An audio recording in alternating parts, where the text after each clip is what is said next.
From house hunter scripting to the love it or list it lawsuit, America's premier home renovation network has faced its fair share of scandals and controversies over the years. And it's not always just the shows themselves causing all the trouble. Identical twin brothers David and Jason Benham looked all set to become HGTV's hottest new stars in 2014 when they landed the hosting gig on Flip It Forward. But the home improvement show never made it to air. In a report published by a liberal watchdog group, David was said to hold extremist views about the LGBTQ community, declaring that its ideologies are harming the country. He reportedly compared same-sex marriage to Nazism. It was also reported that he held controversial views about abortion and the Muslim community. Following the show's cancellation, the real estate entrepreneur told Deadline that he and Jason were victims of a smear campaign, but confirmed his concerns about a supposed gay agenda. We were actually fired for simply voicing our opinions about marriage and sexuality within the context of marriage.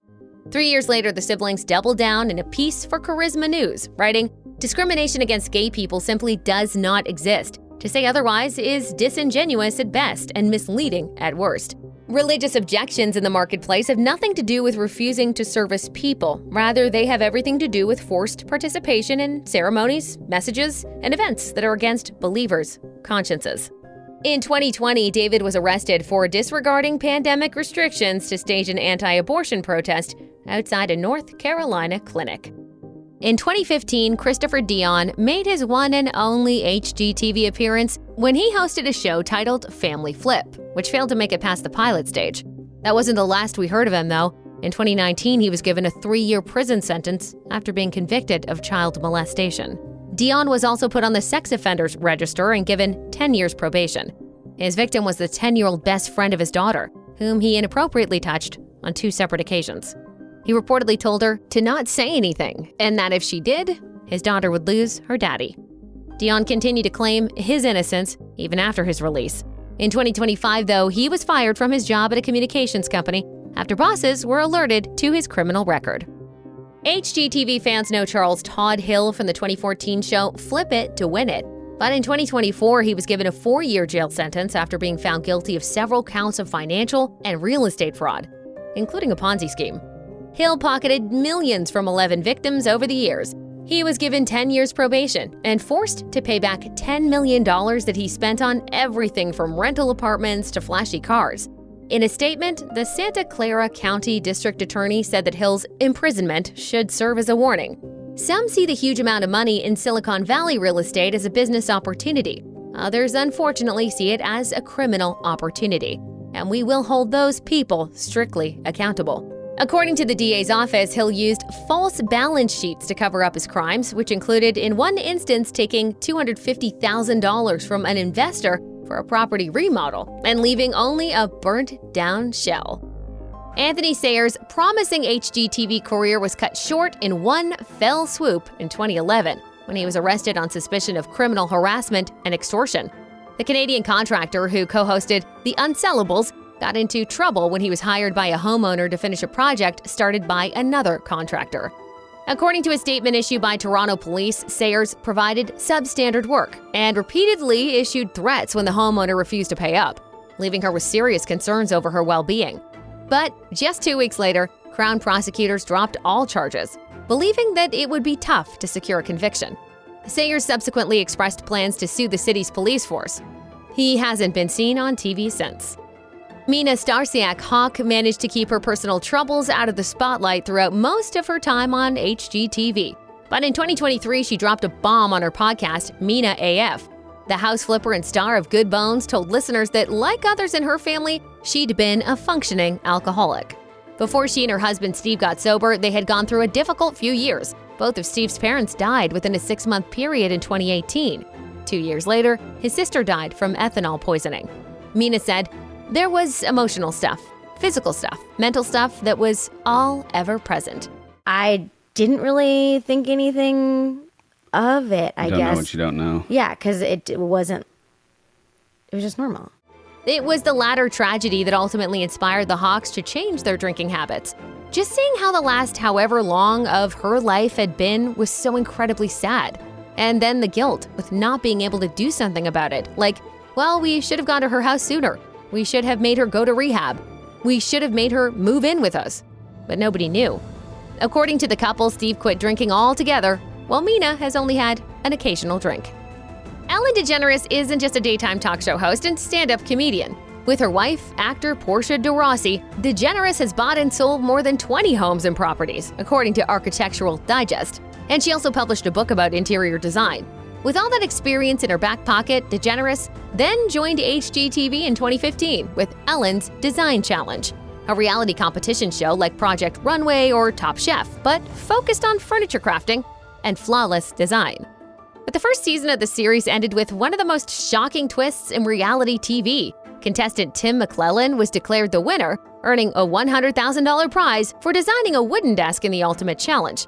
But according to the Washington Post, a week after the finale taped, producers learned that established designer Simon Schacht had previously created a desk nearly identical to the one McClellan claimed as his own.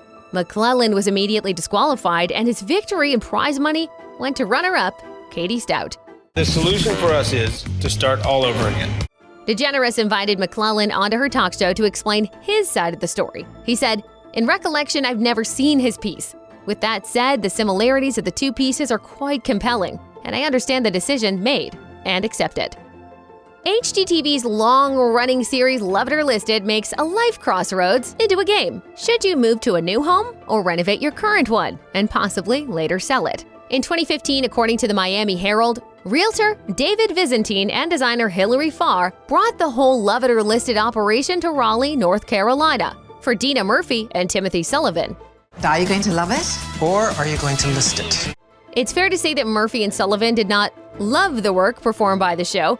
In 2016, the couple filed suit against production company Big Coat TV, alleging breach of contract and unfair trade practices over what they felt was extremely subpar renovation work.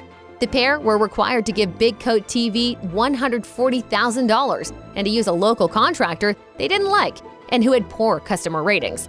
And then Big Coat didn't even pay all of that money to the contractor, nor did it use a licensed architect.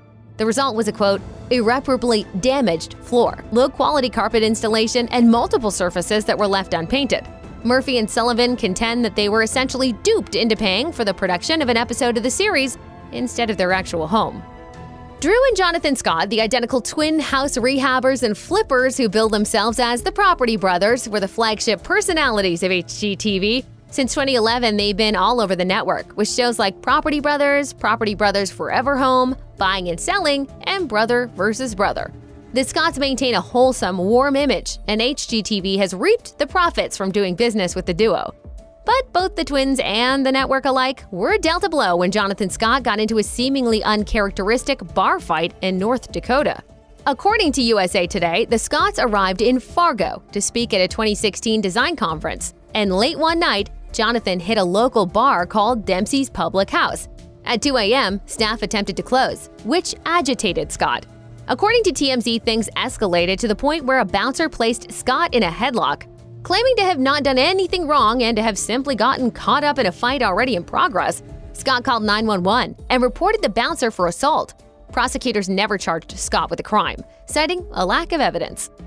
Married since 2003, the Gaineses are a tight-knit family-first couple who balance their many professional endeavors with the rearing of 5 children.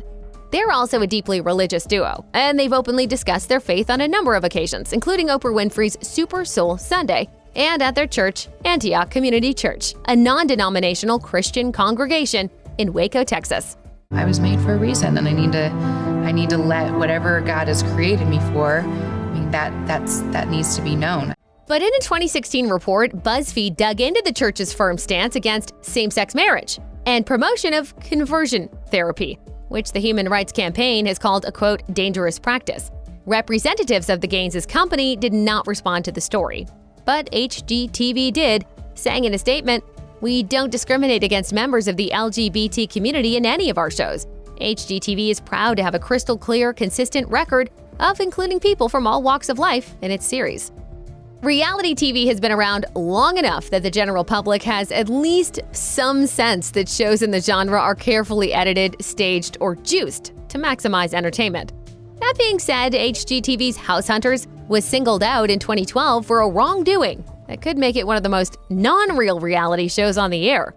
I don't think there's any way that the show could actually follow someone because real house hunts take months. Former House Hunters participant Bobby Jensen wrote about her experience on the show for the blog Hooked on Houses. Jensen and her family were in the market for a larger house and planned on turning their present home into a rental property. But producers said their story wasn't exciting enough, so they instead pushed the idea that the family just needed a bigger home. Then Jensen blew up the whole concept of the show, which purports to follow a family as they look for a new home.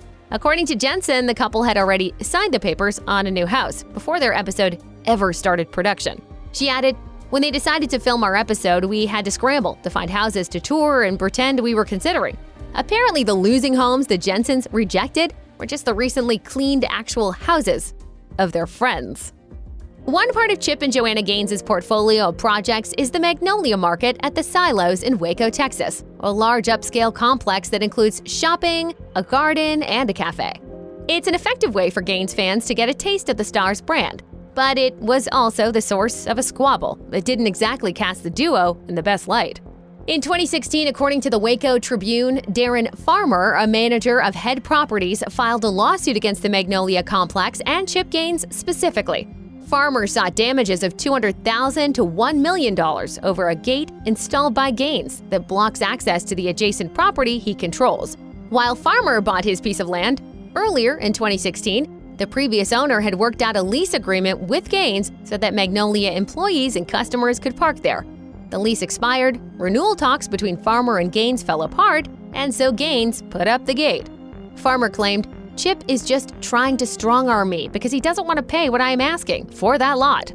A judge dismissed the lawsuit in 2017, according to KWTX, when the Gaineses simply bought Farmer's lot. Designer carpenter Carter Oosterhouse entered the fray in 2004 with TLC's hit Trading Spaces, and then landed his own show on HGTV 3 years later with Carter Can.